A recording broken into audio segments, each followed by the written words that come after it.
What's up, guys? Welcome back to another episode of Mind Something. If you're new here, my name is Jake, and in today's video, we got a Kobayashi Maru, and Samsung has new memory coming out, and the implications with this new technology for mining might be something to pay attention to. So, you know the drill. Do me a favor, hit that like and hit the subscribe if you haven't already. And for those of you out there asking yourself, what the hell is a Kobayashi Maru? Let me enlighten you. So the Kobayashi Maru is a training exercise in Star Trek designed to test the character of a Starfleet Academy cadet in a no-win scenario. The Kobayashi Maru test was first depicted in the 1982 film Star Trek II: The Wrath of Khan, and it has since been referred to and depicted in numerous other Star Trek media.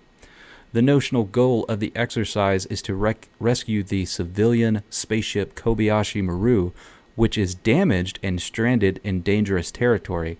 The cadet being evaluated must decide whether to attempt to rescue the Kobayashi Maru, endangering their ship and crew, or leave the Kobayashi Maru to certain destruction. If the cadet chooses to attempt a rescue, an insurmountable enemy force attacks their vessel. By reprogramming the test itself, James T. Kirk became the only cadet to defeat the Kobayashi Maru. So, why do we have a Kobayashi Maru? Well, for those of you who have already answered this question, you know why. But for those of you who weren't aware, didn't see this, I posted a question today asking, should YouTubers keep quiet when a less-known coin is profitable to mine? So, 31% of you said yes, that's the smart thing to do. 34% of you said no, it's selfish and disingenuous. 5% of you said it should only be something shared behind a paywall. And another 31% of you said way too many variables to answer this, it's circumstantial. And I would concur, it is highly circumstantial. But I'm going to give you my 2 cents on the matter. And here's the thing. It's a Kobayashi Maru because it doesn't matter how I answer this, I'm going to lose. It's a no-win scenario. So if I don't tell you guys when I find something that's profitable to mine, well, that's going to benefit me in the short term because I'm mining more profitably, right? But I'm being selfish and disingenuous with my audience, which is why you guys are here watching, is because you're hoping to learn and perhaps figure something out that you didn't know before, right? And, you know, as far as it being circumstantial, here's what I think. The channel is small right now in comparison to many of the other YouTubers who cover crypto mining, specifically GPU mining. And if a channel like mine talks about, let's say for instance, we've been talking about radiance for months now, did that make an impact on the overall hash rate? If it did, it was probably pretty insignificant.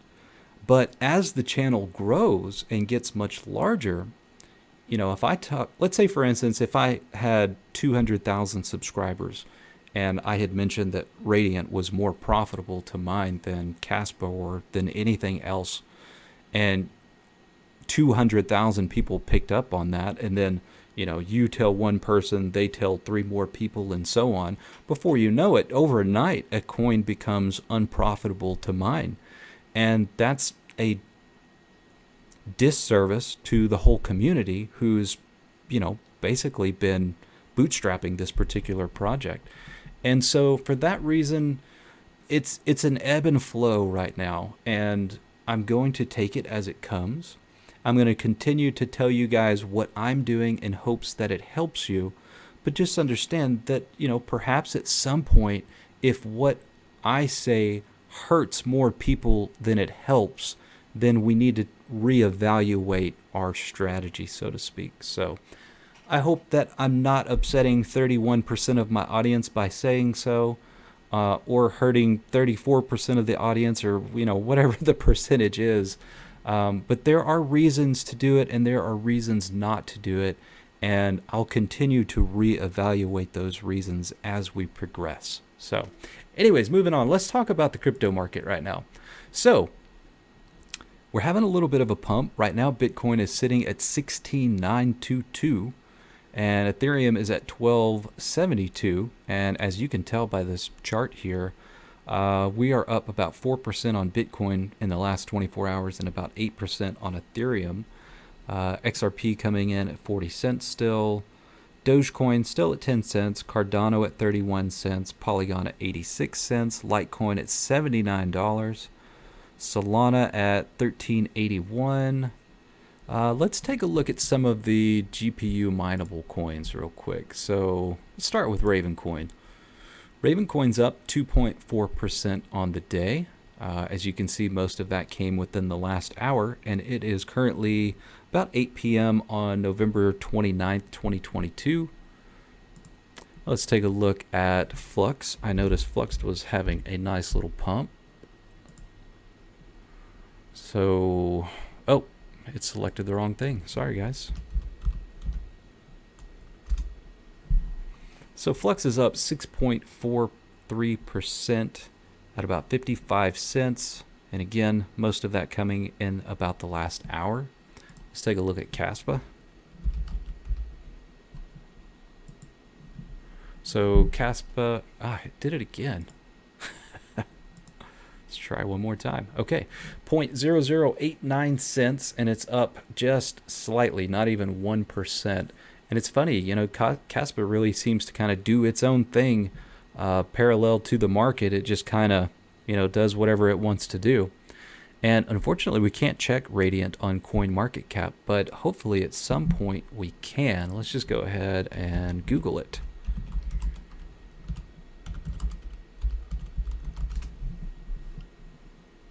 All right, so we're using CoinGecko, and it is down 1.8% at 0.00113 cents.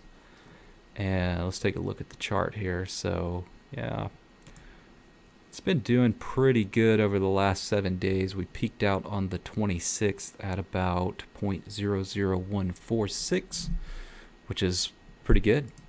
As far as profitability is concerned, right now, mining Radiant, we're looking at about $8 a day with the current difficulty on my farm, which would be about 22 gigahash. And as you guys can see, I'm on ViperNet. I just switched back over from mining Kaspa. I go back and forth. And I had a really nice surprise today that I forgot all about. So back in September, I transferred some of my USDT over to Trade Ogre. I think that's right when it became available to get Kaspa on Trade Ogre, and I completely forgot that I purchased this. Let me show you guys the transaction real quick. This is kind of funny. Let's see, trade history. So yeah, on September 13th, I put in the majority of this trade, and it didn't finish until the 18th. But yeah, it was like $280 worth of USDT, and now it is worth $645. So yeah, not bad. So I got about, I don't know, maybe 85,000 Kaspa from mining, and lo and behold, I've got about 72,000 from purchasing it back in September, which is awesome. It was a really nice surprise today. Anyways, so let's talk about this Samsung new memory. Okay, so this article comes to you courtesy of Tom's Hardware. Samsung's GDDR6 W doubles performance and capacity. And we'll read a little bit of this. I'm not going to read the entire thing, but just to kind of, I don't know, explain what's going on here. Samsung has introduced its all-new type of GDDR6 memory that doubles the DRAM package's capacity and increases interface width to double its peak bandwidth. Samsung's GDDR6 W chips use traditional BGA packaging and can be used for mainstream applications like the best graphics cards. Contemporary GDDR6 and GDDR6X chips integrate one DRAM device with a 32-bit interface. By contrast, a GDDR6 W chip packs two DRAM devices featuring and therefore features two 32-bit interfaces, thus doubling capacity from 16 gig to 18 gig per chip, as well as interface width from 32 bits to 64 bits.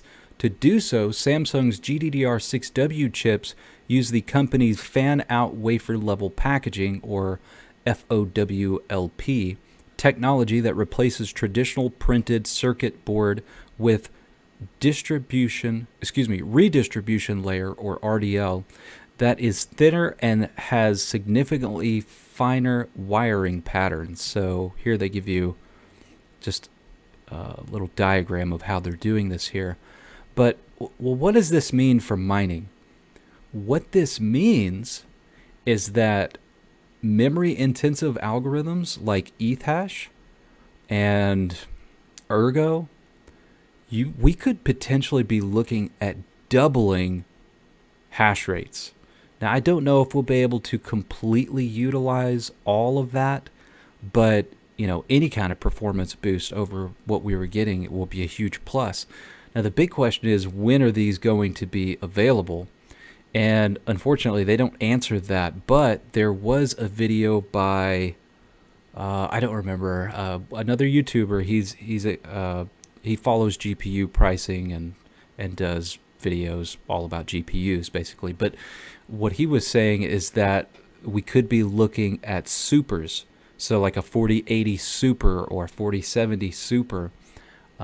This could be next year's models that are coming out, which is extremely interesting. So, if something like this is in the works, I don't know if I don't plan on buying any 40 series GPUs unless it's just for testing. It looks like they are just as efficient and could be good, but at the prices that we're seeing them come in at, it makes more sense for me to either A, invest in more solar, or B, invest in used GPUs like a 3070 for $300, and why wouldn't you do that instead of buying a 4080 for $1,200? It just doesn't make a whole lot of sense to me. But anyway, so that's a very exciting news, man. I'm extremely interested to learn more about this technology and how it will affect mining going forward in the future. But anyways, that's all I got for you guys this evening. Do me a favor, hit the like and hit the subscribe if you haven't already, and I will see you guys on the next episode.